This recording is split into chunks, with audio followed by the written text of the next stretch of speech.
Bom dia a todas, bom dia a todos. Eu declaro aberta a 180ª, 80ª sessão ordinária do Conselho da Defensoria Pública de São Paulo. Já dando início aqui ao primeiro item do expediente de hoje, leitura e aprovação das atas das sessões anteriores.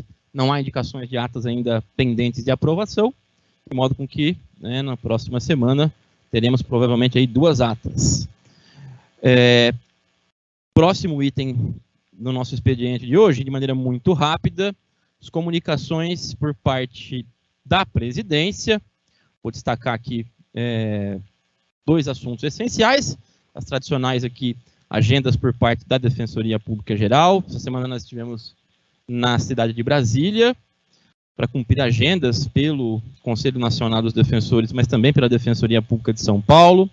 Foram agendas aí de 2 ordens, essencialmente, diálogos importantes com o Poder Executivo Federal, especificamente aqui Ministério das Relações Institucionais e também Ministério da Justiça, através de suas secretarias, onde, essencialmente, o CONDEG em especial, nós temos intensificado parcerias junto ao Poder Executivo Federal e também, claro, começando a dialogar em perspectivas mais macros com relação a temas que são muito sensíveis à Defensoria Pública, não só de São Paulo, mas a Defensoria Pública Nacional, essencialmente, compartilhando aqui os cenários e também concretizando um pouco mais as alternativas a fim de viabilizar o cumprimento, ou pelo menos o avanço mais efetivo das balizas da emenda constitucional 80, essencialmente, além de outros assuntos aí que são também importantes e de fôlego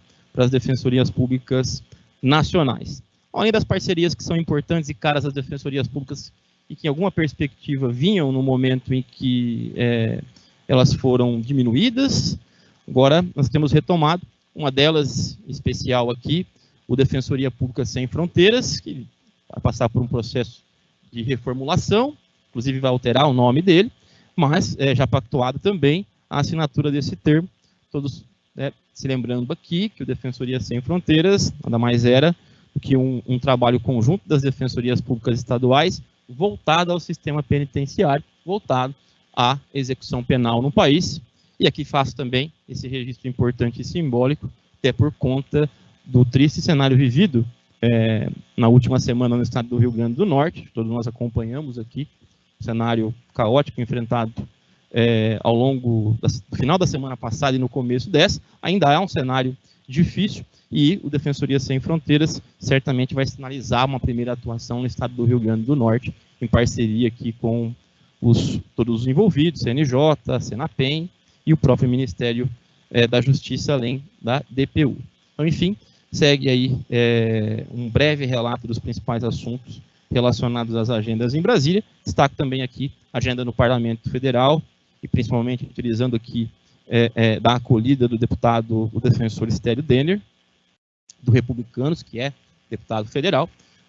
Caminhamos aqui para mais uma sessão comemorativa do Congresso Nacional no Dia Nacional da Defensoria Pública, 19 de maio, como nós sabemos, além de outras atividades aí, especificamente também envolvendo o CONDEG no mês de maio, junto ao Congresso Nacional, explorando, ou abordando a temática e a essencialidade da Defensoria Pública, todos nós sabemos, muito caras à instituição. Eu citei, saindo agora das agendas especificamente, entrando propriamente em outros temas, eu vou deixar aqui que certamente a Camila, nossa ouvidora, vai trabalhar os aspectos mais concretos, mas finalizamos as inscrições do Prêmio Justiça para Todos e Todas, ela certamente trará aqui informes mais concretos, e especificamente também com relação à atuação da Defensoria Pública na cidade de São Sebastião, a todo uma atuação concatenada e articulada entre a unidade da Defensoria Pública lá em São Sebastião, núcleos especializados, órgãos da administração superior, essencialmente terceira e primeira sub, mas certamente o Gustavo Kibinatel vai trazer outros informes mais concretos com relação ao cenário lá na cidade de São Sebastião. Com isso eu vou encerrar aqui os informes por parte da presidência no dia de hoje.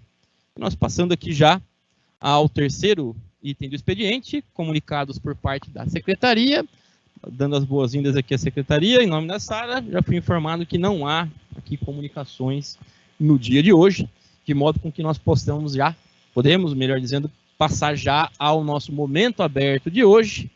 E nós temos 4 inscritos aqui no presencial na Rua Boa Vista. Temos também uma inscrição de modo ou de natureza síncrona, feita por uma colega também que está nos acompanhando aqui e também fará uso aqui da manifestação no momento aberto. Então eu inicio aqui chamando já, dando as boas-vindas mais uma vez à nossa colega coordenadora do Núcleo de Especialidade de Situação Carcerária, a Mariana Borgherese Duarte. Então, bem-vinda, Mariana, e com a palavra. Muito obrigada, bom dia a todas e todos. Hoje eu vou fazer um relato sobre uma situação que o NESC recebeu com preocupação. Historicamente, o NESC realiza as indicações para a Defensoria Pública Geral de 2 integrantes do CONED, que é o Conselho Estadual de Políticas sobre Drogas, tema que guarda pertinência temática direta com o núcleo. Para ampliar o diálogo e atuação conjunta com os núcleos, nos últimos anos, as coordenações do NESC e do Núcleo de Direitos Humanos indicam cada uma um membro e uma membra para compor o CONED, em articulação sempre com a sociedade civil. E há respaldo jurídico para a indicação pelos núcleos entre seus membros. A Lei Complementar 988 de 2006 prevê que é a atribuição institucional da Defensoria de São Paulo integrar conselhos estaduais, cujas finalidades lhe sejam afetas, como é o caso. Diante disso, o Conselho Superior da Defensoria Pública, este conselho, por meio do regimento interno do NESC, previu expressamente que a atribuição do núcleo representar a instituição perante conselhos de direitos por qualquer de seus membros, mediante designação do DPG. É importante dizer que a indicação dos núcleos tem sido feita dessa forma em atendimento às normas deste colegiado e não por um ato discricionário do DPG. Tudo isso para dizer que em dezembro de 2022, as coordenações do NESC e do Núcleo de Direitos Humanos indicaram cada uma um membro para compor o CONED no biênio de 2023 e 2024. É preciso dizer que a escolha do representante do NESC no CONED passou pela sessão plenária do núcleo. Essa indicação foi confirmada formalmente pelo DPG em dezembro do ano passado. Desde então, os membros indicados passaram a desempenhar um trabalho exemplar no Conselho, ocupando importante participação nesse espaço, exercendo atuação estratégica e democrática. Ocorre que na última terça-feira, dia 21 de março, o NESC foi surpreendido com a notícia de que, em data anterior, houve a substituição do membro representante do NESC por uma terceira pessoa estranha aos núcleos, pertencente aos quadros da administração. Em consulta ao processo SEID número 3924 de 2021, verificamos que a Secretaria de Justiça expediu ofício no dia 10 de fevereiro de 2023, solicitando ao DPG novamente a validação ou não da indicação dos 2 membros do CONED, o que também aconteceu com os outros conselhos. Essa comunicação chegou ao conhecimento do DPG no dia 13 de fevereiro, e somente no dia 20 de março, a primeira Subdefensoria Pública Geral substituiu o colega do NESC por terceira pessoa da administração. E na mesma data, a Defensoria Pública Geral confirmou essa retirada de espaço do NESC. De 13 de fevereiro até 20 de março, houve tempo de administração dialogar com o núcleo. No entanto, o NESC não foi consultado e não houve qualquer comunicação prévia pela Defensoria Pública Geral. A coordenação do NESC e o membro representante do núcleo sequer foram comunicados posteriormente pela administração. Apesar do constante diálogo com os órgãos da Defensoria Pública Geral, ficamos sabendo informalmente do afastamento do membro do NESC. Sob o ponto de vista formal, a única notícia que se tem no processo SEI é que essa substituição se trata de entendimento expresso por parte do primeiro subdefensor público geral, e consta dessa forma, abre aspas, entendimento expresso. Apesar de tentativas de diálogo por parte do núcleo após a ciência informal da substituição, apenas ontem tivemos o retorno formal por e-mail da Defensoria Pública Geral de que a escolha de membro da gestão se deu porque se trata de tema sensível. A nosso ver, a motivação é genérica e se aplica a qualquer caso, já que todos os conselhos em que os núcleos especializados têm representatividade tratam de temas sensíveis aos usuários e também à defensoria. Aliás, a relevância do tema é o que justifica ainda mais que permaneça com o núcleo especializado essa temática. A nosso ver, portanto, não houve motivação concreta até o momento para a tomada unilateral de decisão pela administração. Outro ponto importante é que o colega indicado pelo NESC é membro suplente do CONED, enquanto o colega indicado pelo Núcleo de Direitos Humanos é membro titular. Se o tema fosse de tamanha importância para a administração, o gestor deveria ocupar a titularidade da representação e não sua suplência. Mas nem isso ocorreu, sem qualquer justificativa. Ainda que, na prática, o membro titular e suplente exerçam as mesmas funções, participando em paridade de condições, se a nomeação é simbólica para a administração, o argumento não se sustenta. Com isso, infelizmente, houve perda do espaço do NESC e a retirada de seu representante do CONED, o que significou uma descontinuidade do trabalho que já vinha sido realizado por ele desde dezembro do ano passado, com participação em reuniões e articulações. A falta de transparência e de diálogo entre Defensoria Pública Geral e Núcleo e a própria interrupção abrupta do trabalho em si, que vinha sendo construído pelos núcleos, já seriam questionáveis. Temos ainda a questão da prerrogativa dos defensores de poderem atuar nos espaços em que são designados com independência funcional e a garantia de que não serão afastados por ingerências internas ou externas dentro daquele período de designação, no caso 2023 e 2024. Não bastasse, essa substituição do representante do NESC por pessoa pertencente aos quadros da Defensoria Pública Geral foi realizada com o devido respeito, sem respaldo jurídico. Isso porque o ato normativo DPG de número 80, que estrutura a administração superior, diferentemente do regimento interno do NESC, não possui nenhuma previsão de que órgãos ou assessorias da administração tenham representantes em conselhos de direitos, e estranho seria se tivessem, pois a atuação em conselhos se refere à atividade fim, e não cargo de confiança do DPG. A decisão da Defensoria Pública Geral, a um só tempo, afeta o princípio da administração pública da transparência, a lei orgânica da Defensoria e o regimento interno do núcleo e a própria normativa da Defensoria Pública Geral. Além disso, gera um esvaziamento dos espaços ocupados pelo núcleo.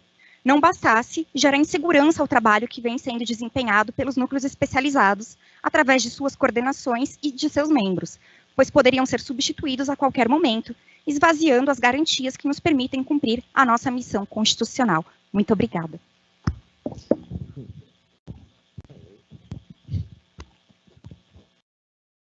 O protocolo, gente, da reunião, da sessão do conselho, por favor, tá? Só... A pessoa que veio aqui trazer a informação para o conselho. Pelo que você está dizendo, correto, houve uma nomeação para o Conselho de Políticas Antidrogas, é isso? E foi feito pela administração.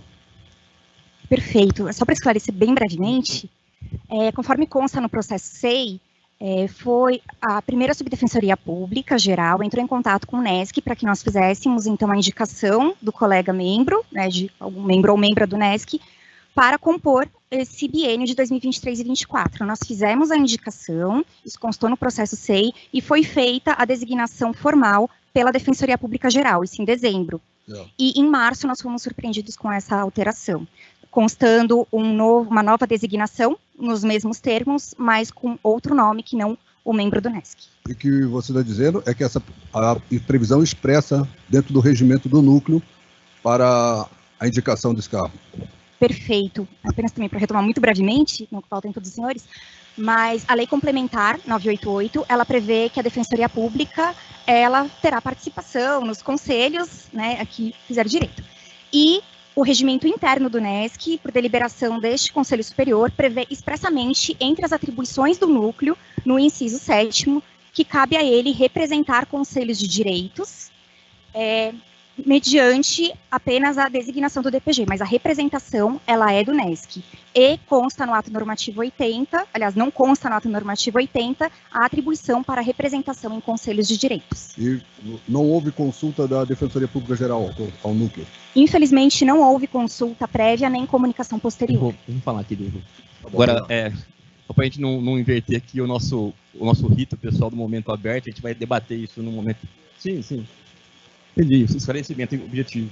Eu respondi ontem ao NESC, eu quero ao NESC ontem, obviamente, por e-mail. Eu quero lamentar, Mariana, como eu fiz isso já por e-mail no dia de ontem, eventual ruído de comunicação que tenha havido por parte da Defensoria Pública Geral, enfim, por parte da sua equipe, com relação a esse tema em especial.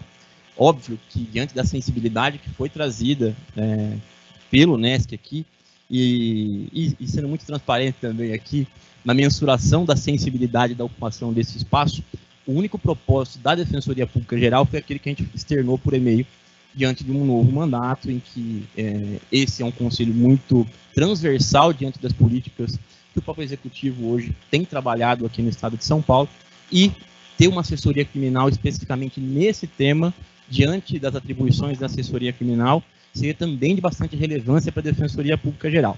Mas, e aqui ponderando que se esse foi um aspecto concreto que incomodou muito, até porque, especificando aqui, né, a Mariana trouxe isso, são 2 membros, titulares e suplentes.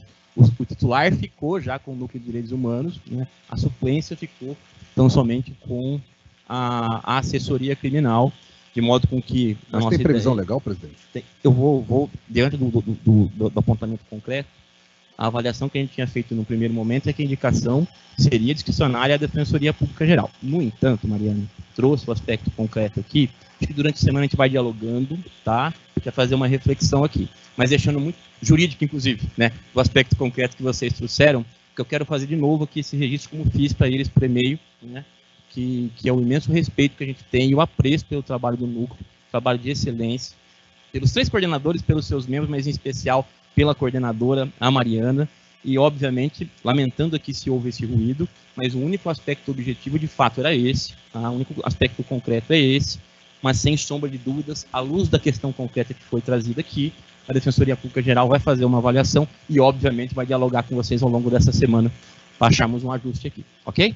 Eu agradeço aos conselheiros e conselheiras. Um bom dia e uma boa sessão. Tá, eu agradeço, Mariana, e agradeço imensamente aí ao Diego também, né, Camila, os demais coordenadores, tá? E parabenizando aqui pelo trabalho importantíssimo feito pelo nosso núcleo, tá? Um abraço. Próxima inscrita no dia de hoje, Cristina Pereira de Oliveira, ela é representante da Associação dos Servidores e Servidoras da Defensoria Pública do Estado. Bom dia, bem-vindo e com a palavra. Bom dia, presidência, bom dia demais conselheiros e conselheiras.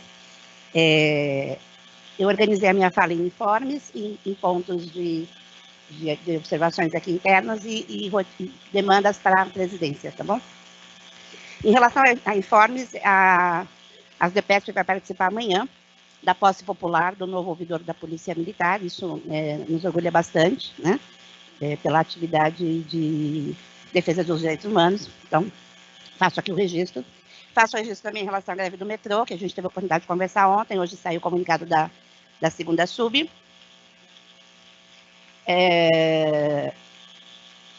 Tratando aí da flexibilidade de organização da metodologia do trabalho para quem tivesse dificuldades em chegar, né, no local de trabalho. Agradeço, Mara, por ter enviado, tá, esse informativo às unidades da capital. A gente fez uma visita, nós retomamos a rotina de visitas às unidades, visitamos Guarulhos ontem. Quem sabe um dia ainda consigo fazer uma visita numa sexta-feira com toda a regional unidade de trabalho, né? Mas enquanto isso não acontece, eu tenho ido nas rotinas mesmo acompanhando o dia a dia. E, enfim, está tudo em ordem lá, a gente tem a oportunidade de revisitar os colegas. Eu falei da visita da IDEP semana passada, eu acabei não registrando, que aí a gente precisa, a administração precisa dar uma atenção, né, em relação ao quadro estrutural da IDEP, porque agora a gente tem lá na escola a parte de pós-graduação, e aí precisa de reforço técnico, a gente precisa de mais uma coordenação pedagógica, precisa de uma secretaria ali estruturada para as questões acadêmicas, precisa de um reforço na comunicação, então, pensando aí na expansão, né, acho que precisa considerar esses novos profissionais, pelo reforço dos trabalhos que a escola está alcançando agora, né? E o último informe que eu estou compondo, eu não, né? As DPESP está compondo com a PADEB e com a ouvidoria, a nova campanha, né, da Conexão Solidária, de arrecadação de recursos para o pessoal de São Sebastião, né? E aí destaco também que tivemos o primeiro mês dessa tragédia no domingo, e que a gente precisa aí acelerar com a composição lá. Eu não sei como é que está a questão pericial do técnico, da técnica que foi convocado para compor a dupla lá de serviço social, né? Mas é importante acompanhar isso de perto. 2 apontamentos que eu quero trazer em relação à deliberação 409, que foi publicada dia 18, salvo engano, que trata da questão da criança e adolescente, né? Acho que é um grande avanço, é a prioridade na defesa de direitos de crianças e adolescentes vítimas de violência e em situações de acolhimento. É um marco importante para a instituição de defensoria pública, mas ela precisa, a partir daí, abrir debates internos, porque ela coloca novos desafios de como é que a instituição vai articular isso no dia a dia do cotidiano com os recursos que tem, né? Enfim, a gente precisa reforçar a equipe técnica de CANS, a gente precisa definir as prioridades da infância nas unidades, reforçar defensores também, né? E para que a deliberação não se torne letra morta, né? Norma por norma, isso não tem efeitos práticos. Então, esse apontamento. E a gente teve o dia 21 de março, que foi o dia de combate da violência contra o racismo, que teve a portaria, o decreto do presidente Lula, que reserva 30% de vagas de cargos de confiança e de coordenações para pessoas pretas, e aí a Defensoria precisa também pensar e já começar, né, se organizar para fazer cumprir esse decreto. Por exemplo, na questão da infância, só uma observação, que eu fui de Guarulhos, né? Lá a gente tem, no Tribunal de Justiça, 6 duplas técnicas, e no CAM, era eu, né, e mais uma dupla. Então, é esse pareamento que a Defensoria precisa pensar a partir do segmento da infância e juventude. É o Dia contra a Discriminação Racial, que é o decreto 11.443, agora de 2023. E lembrando que a gente tem o coletivo antirracista, que retomou as suas discussões, enfim, e que está aberto à participação de todas e todos da instituição. Essa semana a gente esteve na Lesp, terças e quartas, nós vamos na terça e na quarta, fazendo o nosso trabalho de aproximação dos novos parlamentares. As comissões ainda não estão definidas, portanto, eu acho que a gente só vai ter algum avanço mais concreto do PLC 55 depois da Semana Santa, né? Que aí os membros das comissões são impostados, presidência e tudo mais. Dito tudo isto, e a gente ficou sabendo na Lesp, isso é uma observação para os servidores, deve vir. A reforma administrativa a gente já sabia que viria, só que no bojo da reforma administrativa vem a reformulação do Estatuto do Servidor. E aí todo mundo fique bastante alerta qual é o teor que essa reformulação vai caminhar, né? Pontos para a administração que eu preciso trazer, Florisvaldo. O Comitê Gestor de Assédio da Política de Enfrentamento, ele não teve ainda o seu cronograma 2023, então acho que a gente precisa acelerar, né, para retomar essas discussões. É um comitê bastante importante para o ambiente de trabalho interno, né? Eu venho trazendo já que a gente talvez tivesse uma questão do trabalho híbrido que teria uma certa inadequação de construção da escala de trabalho. Isso, infelizmente, se confirmou. A gente teve um problema na CTI, no setor de infraestrutura, onde um servidor ali, ele não está satisfeito com a escala que foi atribuída, porque não foi uma construção coletiva, foi uma atribuição. Isso foge, inclusive, à orientação que a gente vem discutindo aqui desde o início do ato 229, né? E é isso que eu quero conversar pessoalmente com você, que eu acho que você não teve oportunidade de falar com o Pitanga semana passada, né? Comitê gestor. Quero conversar depois com a Mara sobre uma situação de Itaquera, que chegou aos nossos conhecimentos ontem, então ainda não tenho mais informações, mas acho que é importante a gente assentar.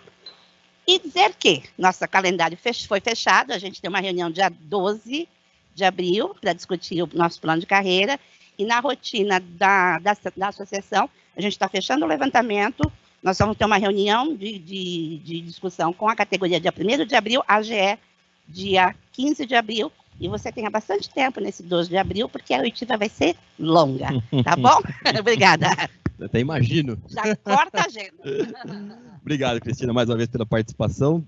3 aspectos concretos aqui, com relação à questão de um servidor específico da ATI. Eu vou aqui dialogar com a coordenação, obviamente, para entender um pouco melhor o cenário ali, que se consolidou, que se desenhou, num ajuste a partir do ato de regulamentação do presencial, ou melhor, do híbrido na instituição, como a gente sabe. O Comitê do Gestor de Assédio também, com certeza, concretizando aqui o calendário de atividades para 2023. E a Assembleia Legislativa, como você trouxe um panorama aqui, iniciando já a legislatura, a assessoria parlamentar segue dialogando, ou iniciou o diálogo com os novos parlamentares principalmente, lideranças já definidas, comissões temáticas ainda não, o que pertine à Defensoria Pública aqui, como já foi informado nesse colegiado. PLC 55, antes do término da legislatura, ele tramitou perante a CCJ, ele foi aprovado na CCJ, agora ele vai seguir para a CFO, né, a Comissão de Orçamento e Finanças. e, obviamente, precisa, né, da nova configuração, da nova presidência, e quando tão logo isso acontecer, óbvio que a Defensoria Pública Geral seguirá trabalhando para que ele enfrente o cenário de factibilidade de pauta pela sua importância, como todos nós sabemos. Então, obrigado aqui, Cristina, pela participação. Próxima inscrita no dia de hoje, a Anabela Andrade, representante do coletivo Direito Achado na Rua. Bom dia, bem-vinda, e com a palavra, Anabela. Bom dia a todos e todas. Bom, primeiramente quero agradecer a participação da Defensoria no evento que haverá amanhã, aqui na 25 de março. Muitas pessoas, antes da pandemia, nós fizemos 35 mil atendimentos, das 10 às 15 horas. Bom, isso é o agradecimento, convidá-los também para participar do evento que haverá no dia 16 de maio na Câmara Municipal, sobre as ações afirmativas de combate à pedofilia e o abuso sexual infantil. Gostaria de fazer uma denúncia do Cratode, porque os técnicos acordamos com o Cratode todo com marretas, pedreiros, e todo mundo que faz o atendimento de hospital dia não foi remanejado. Então, nós temos lá mais de 500 pessoas que fazem parte dos atendimentos psicossocial, que foram surpreendidas com essa... É impressionante, né? Porque por que eles não remanejaram antes as pessoas? Não, chegam com o povo marretando, quebrando tudo, e tem os equipamentos, toda a parte de prontuário encheu de pó, porque os servidores não tiveram tempo de colocar isso numa sala. Então, essa é a gestão que nós temos agora, né? Então, eu acho que a gente tem que olhar para isso, porque é um serviço público e eles não vão ter como fazer essa terceirização, né? Então, é isso.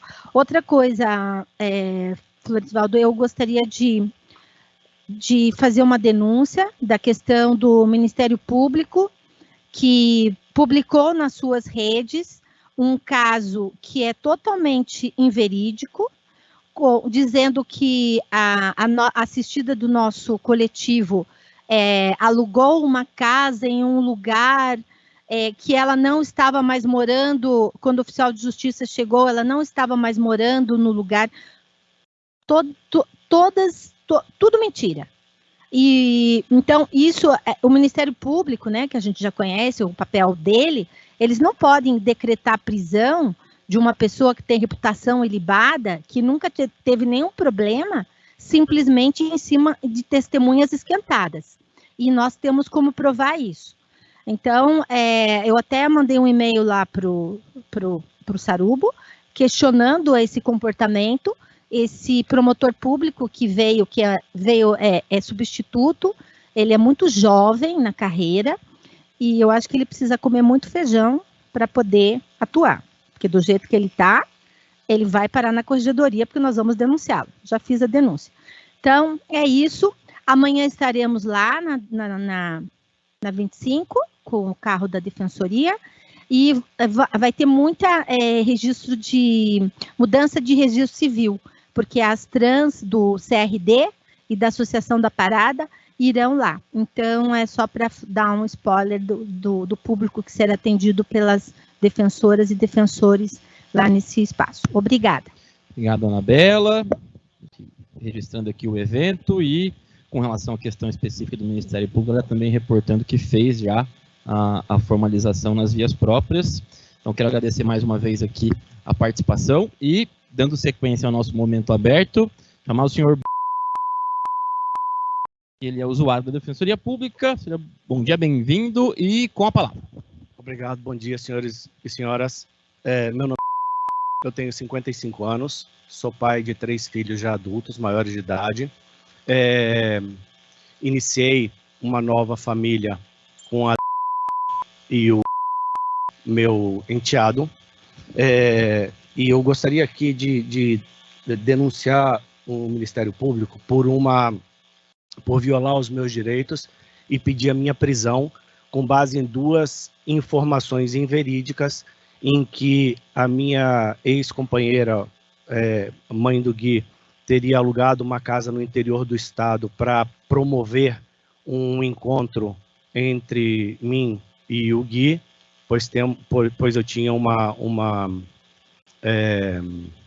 medida protetiva de afastamento dele, a qual já vou explicar, e outra que ela havia se mudado do endereço fixo em que morava em São Paulo, e o promotor, o oficial de justiça, alega que foi em casa e que o porteiro teria falado que ela havia se mudado de lá.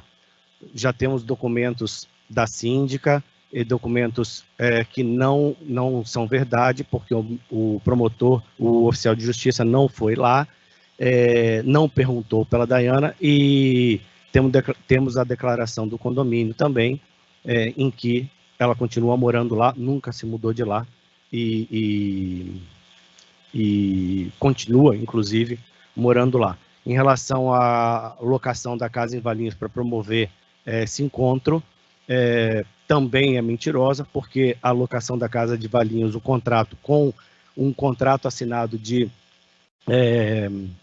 promessa de compra e venda do imóvel, foi feito meses antes do evento, inclusive, anunciado aqui. Explicando a medida protetiva que eu tenho contra o Gui, é um evento do padrasto agredindo o seu enteado num condomínio da Zona Sul de São Paulo. Eu estava em home office em casa, trabalhando, o Gui estava na brinquedoteca com a babá, e ele estava lá se comportando mal. A babá tentou contê-lo, chamou o chefe de segurança que tentou contê-lo também, não havendo sucesso. Eu fui chamado para retirá-lo lá da brinquedoteca e levar para casa, o qual eu desci, e eu estou sendo uma vítima de uma armação muito bem elaborada, muito complexa e absurda, com imagens editadas que foram para as redes sociais e para a mídia, com testemunhas esquentadas, e uma exposição da minha imagem, do meu nome. Eu era executivo de uma empresa, sempre trabalhei em multinacional, em cargos de liderança, e fui demitido sumariamente por causa desta exposição da imagem na mídia. Enfim, a armação, a gente está tentando se defender e mostrando a quantidade absurda que tem de inconsistências e de testemunhas implantadas a fim de corroborar com aquela mentira, e a denúncia em relação ao Ministério Público é que este promotor, muito iniciante na carreira também, se mostra repetidas vezes alegando coisas que parecem um copy-paste do assessor de acusação, que logicamente é o advogado interessado em denegrir nossa imagem ou acusar falsamente em relação a esse episódio. Então, ele precisa mesmo ouvir os fatos, ou no mínimo se aprofundar dos fatos em relação ao exatamente ocorrido. A gente teve, neste caso, para ele pedir minha prisão, testemunhas inidôneas, interessadas no evento em que a gente saísse de lá, porque é justamente o cara que vendeu a casa para nós, penhorada, e praticou estelionato contra a gente. Portanto, o Ministério Público foi iludido ou foi induzido ao erro, considerando todas essas informações em que ele não realmente procurou averiguar com um pouco mais de profundidade o caso. Muito obrigado para vocês. Bom dia. Obrigado. Momento aberto, enfim, compartilhando com o colegiado aqui, a todos que nos acompanham, as agruras do caso concreto, enfim, todas as dificuldades que são enfrentadas. A Defensoria Pública, obviamente, tem não só uma preocupação, uma solidarização, mas, obviamente, toda uma atuação muito voltada, né, à presunção de inocência, principalmente em aspectos relacionados a casos tão sensíveis envolvendo esse tipo de violência. Então, agradeço aqui também na linha do que a Anabela também trouxe, sempre traz aqui esse colegiado, compartilhando aqui o caso concreto. Tá? Muito obrigado pela participação. Terminando, então, nossos inscritos no nosso momento aberto de hoje, passo agora à nossa colega Lúcia Tomé Reinert, ela é defensora pública de Campinas, que nos acompanha aqui em ambiente síncrono, né? Ou seja, está ao vivo conosco. Então, vou dar as boas-vindas aqui a ela e com a palavra. Bom dia. Primeiramente, gostaria de dizer que estou bem emocionada de estar aqui no momento aberto. Em 10 anos de defensoria, eu nunca havia pisado nesse espaço. Parabenizo os defensores que ocupam esse espaço democrático. A questão trazida hoje foi encaminhada à terceira subdefensoria geral e aos conselheiros do Conselho Superior da Defensoria Pública nessa semana. Mas, em virtude de uma ausência de resposta efetiva por parte da terceira subdefensoria e do prejuízo que a gente está vivendo na unidade de Campinas, em razão de substituições alteradas unilateralmente pela terceira sub, sem passar pelo conselho ou ainda pelos próprios colegas da unidade criminal ou da própria unidade de Campinas, eu vim aqui me manifestar.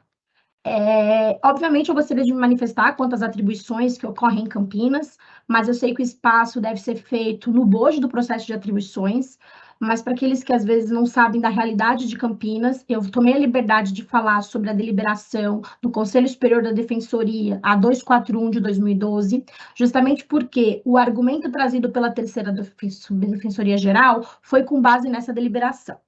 A realidade de Campinas é bem específica, tá? Há uma distinção entre os cargos do criminal que atuam perante juízes titulares e há 2 cargos, a terceira defensoria e a 11ª defensoria, onde os defensores atuam perante a primeira vara do júri e também perante os juízes auxiliares. A deliberação do Conselho Superior, 241 de 2012, menciona no artigo 2º que as atribuições dos colegas não são exclusivamente as audiências e atuação processuais presididas pelo juiz auxiliar. Por que eu estou dizendo isso? Recentemente, na data de 21 de maio, o terceiro subdefensor geral encaminhou à coordenação, sem passar pelos colegas da unidade, uma subdivisão interna entre os colegas da terceira e 11ª Defensoria Pública, ou seja, os colegas atuantes no júri. O entendimento da terceira subdefensoria é que, como eles atuavam exclusivamente nas audiências presididas pelo juiz titular, pelo juiz auxiliar, poderia sim ser possível unilateralmente uma subdivisão. Deste modo, as substituições do júri seriam feitas entre os colegas do júri e a substituição do criminal pelos colegas do criminal. Isso gera um prejuízo evidente. Esse mês, por exemplo, eu perdi 3 dias de substituições que estavam previstas na tabela da unidade e elas foram alteradas, eis que eu iria substituir o colega atuante no júri. A terceira subdefensoria, em e-mail encaminhado ao Conselho Superior da Defensoria Pública, disse que essa subdivisão iria ocorrer, haveria uma prioridade entre os colegas do júri, em detrimento dos colegas das varas criminais, mas a terceira subdefensoria ainda autorizou a nomeação. Ou seja, se um dos colegas estiver afastado e o outro colega do júri puder substituí-lo, este colega poderá nomear e, portanto, ele poderá conseguir fazer mais de uma audiência no dia. Por que eu estou mencionando isso? Infelizmente, recentemente, em e-mail também encaminhado a esses conselheiros, no dia 22 de março, eu recebi uma resposta da terceira subdefensoria geral de que eu não poderia nomear uma demanda, pois aquelas demandas decorrentes de acumulações, em regras, não eram possíveis o provisionamento. Eu recebi a pauta no dia, o link no dia. Infelizmente, quando a gente substitui, nem sempre há um trâmite adequado. Eu sempre busco conseguir link com os funcionários e tudo mais, mas nem sempre isso ocorre. E mesmo assim, a terceira subdefensoria justificou que, como havia uma acumulação, não era possível provisionamento de demandas. E aí me causa estranheza, porque em relação a alguns colegas isso é autorizado e em relação a outros colegas isso não é autorizado. tá? Então, para mim, isso é algo que eu não consegui entender, a gente não conseguiu compreender, tá? É importante destacar que eu acredito que, por um lapso não intencional, a terceira sub deixou de preencher as atuações dos colegas no e-mail, deixando a menção de que eles atuavam exclusivamente para a realização de audiência e atuação processual. Mas, se analisarmos o artigo 2º da deliberação citada pelo defensor, pelo terceiro sub, né, ela menciona exatamente que os colegas, além de atuarem perante os juízes auxiliares, também exercem atuação processual nos feitos posteriormente a estas audiências. Ou seja, essa justificativa não seria, ao nosso ver, razoável. Tá? O que é importante a gente também observar, com todo respeito aos colegas, a situação de Campinas, ela tem perdurado por muito tempo. Acho que antes mesmo de eu entrar em licença maternidade por conta dessas atribuições e de mudanças de Campinas. Mas por que eu estou mencionando isso? Recentemente, em Franca, nós recebemos uma informação de que a terceira subdefensoria manifestou entendimento de que a preferência por áreas afastava a igualdade das substituições. E aqui em Campinas, houve um posicionamento divergente, sem concordância dos colegas da unidade e muito menos dos colegas do criminal. Então, eu queria entender por que em Franca, recentemente, houve uma manifestação da terceira sub de que a preferência por áreas afastava a igualdade das substituições, mas nós recebemos um e-mail que alterou a tabela de substituição do mês vigente unilateralmente, tá? Outra questão importante é que a gente tomou conhecimento que um dos colegas que está ocupando o cargo do júri também muitas vezes substitui um outro colega num projeto importante da defensoria, que é o projeto piloto do núcleo de segunda instância, e essa substituição dele também não passou pela central de flagrantes. E aí o que vai acontecer? O colega vai substituir esse colega em Jundiaí, salvo engano, e aí o colega do júri vai poder cumular, e se houver pautas colidentes, ele ainda vai poder nomear. E os defensores da unidade vão ser prejudicados. Então, eu não gostaria de pessoalizar a questão, eu acredito sim na impessoalidade do serviço público, eu acredito sim na igualdade entre os colegas, mas me causou muita estranheza o motivo pelo qual o colega pode substituir outra unidade sem passar pela central de flagrantes, central de substituição, desculpa, e como o colega que substituiria no júri pode fazer nomeação.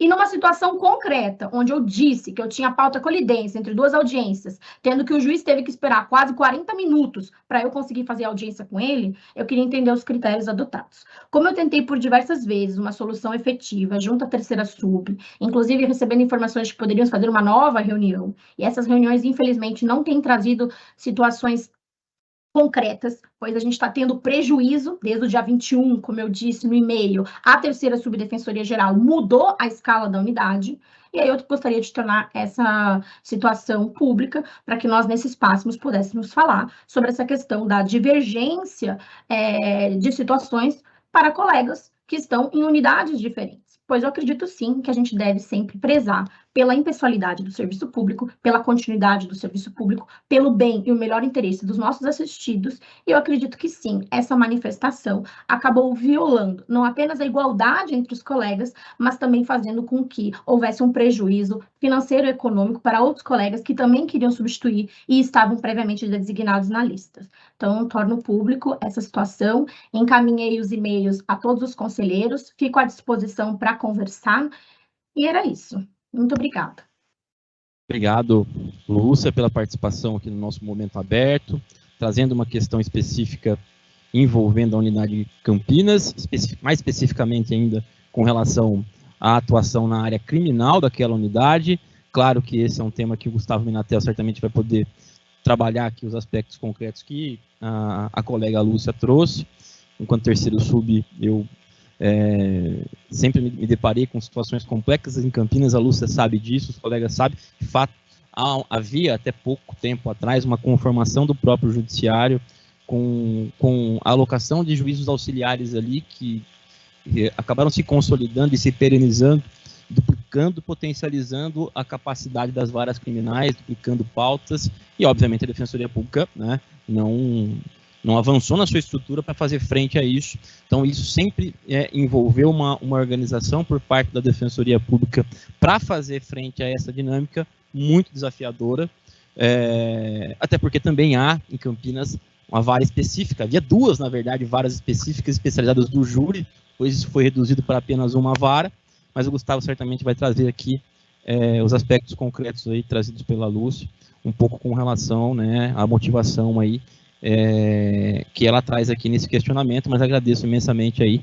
a participação da nossa colega Lúcia Reinert.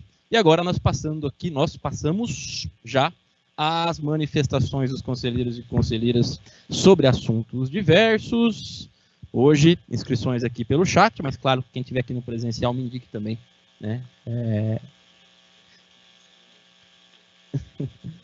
Ok. O Dr. Rafael Português está comprando o computador aqui, fazendo a inscrição em primeiro lugar.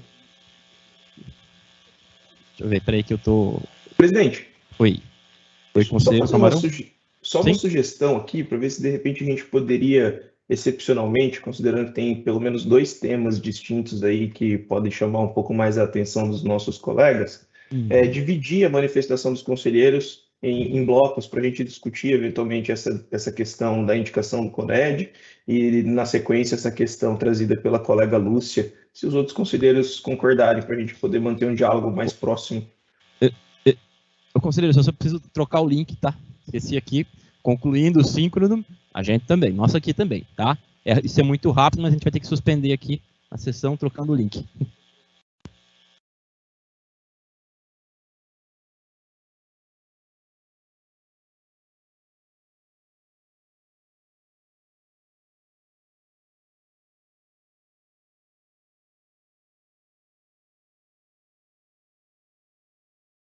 Aberto, trazendo uma questão específica envolvendo a unidade Campinas, mais especificamente ainda com relação à atuação na área criminal daquela unidade.